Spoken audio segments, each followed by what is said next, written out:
Maret. Berikut pembahasannya. Pada 11 Maret 1966, Presiden Soekarno mengeluarkan Surat Perintah 11 Maret atau Super Semar kepada Menteri atau Panglima Angkatan Darat Letjen Soeharto. Surat perintah itu memberi wewenang untuk mengambil segala tindakan yang dianggap perlu untuk memulihkan keamanan dan ketertiban. Letjen Soeharto menggunakan surat perintah itu sebagai dasar untuk melakukan tindakan-tindakan yang tidak berkenan bagi Presiden Soekarno, yaitu membubarkan PKI, Partai Komunis Indonesia, dan mengamankan 15 orang Menteri Kabinet Dwikora yang disempurnakan.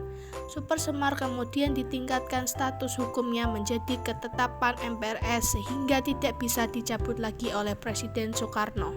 Saat Super Semar diterbitkan, Amir Mahmud masih berpangkat Brigjen Jenderal dan menjabat sebagai Panglima Kodam Jaya yang bertanggung jawab terhadap keamanan ibu kota, khususnya ketika diselenggarakan acara kenegaraan seperti sidang kabinet.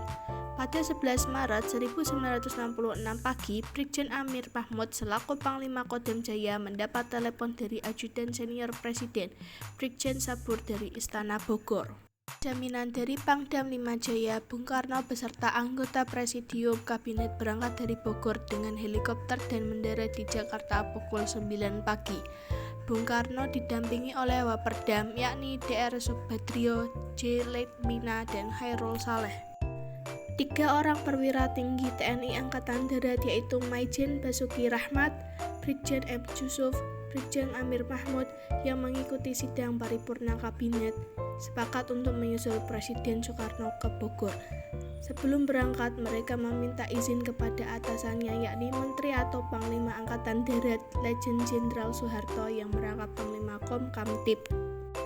Saat itu Letnan Jenderal Soeharto sedang sakit sehingga diharuskan beristirahat di rumah. Niat ketiganya disetujui. Maijen Basuki Rahmat menanyakan apakah ada pesan khusus dari Letjen Soeharto kepada Presiden Soekarno. Letjen Soeharto menjawab, "Sampaikan saja bahwa saya tetap pada kesanggupan saya. Beliau akan mengerti."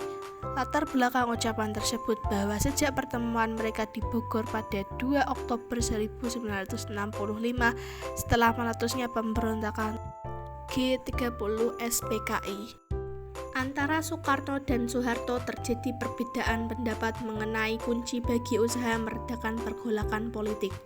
Menurut Soeharto, pergolakan rakyat tidak akan mereda sebelum rasa keadilan rakyat terpenuhi dan rasa ketakutan rakyat dihilangkan dengan cara membubarkan PKI yang telah melakukan pemberontakan.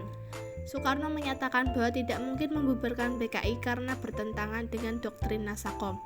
Di Istana Bogor, ketiga perwira mengadakan pembicaraan dengan Presiden didampingi oleh Dr. J. Leitmina, Dr. Subadrio, dan Dr. Khairul Saleh.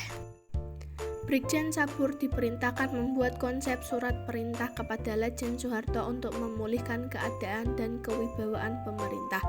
Presiden Soekarno menandatangani surat perintah yang dikenal sebagai Super Semar atau Surat Perintah 11 Maret atau SP 11 Maret. Super Semar berisi pemberian mandat kepada Letjen Soeharto selaku Panglima Angkatan Darat dan Pangkom Kamtib untuk memulihkan keadaan dan kewibawaan pemerintah. Penerima mandat melaporkan hasil segala sesuatu kepada Presiden. Keluarnya Super Semar sebagai tonggak lahirnya Orde Baru. Tindakan Soeharto keesokannya ialah membubarkan dan melarang PKI beserta organisasi masanya yang berlindung. 12 Maret 1966 pembubaran mendapat dukungan dari rakyat karena salah satu trikora telah dilaksanakan. Berdasarkan Super Semar dikeluarkan keputusan Presiden nomor 5 tanggal 18 Maret 1966 tentang penahanan 15 menteri yang terkait pemberontakan G30 SPKI. Letjen Soeharto mengangkat 5 orang menteri koordinator and interim menjadi Presidium Kabinet. Kelima tersebut ialah Sultan Hamengkubuwono IX, Adam Malik, Dr. Roslan Abdul Ghani, Dr. KH Idham Khalid, dan Dr. J. Leitmina.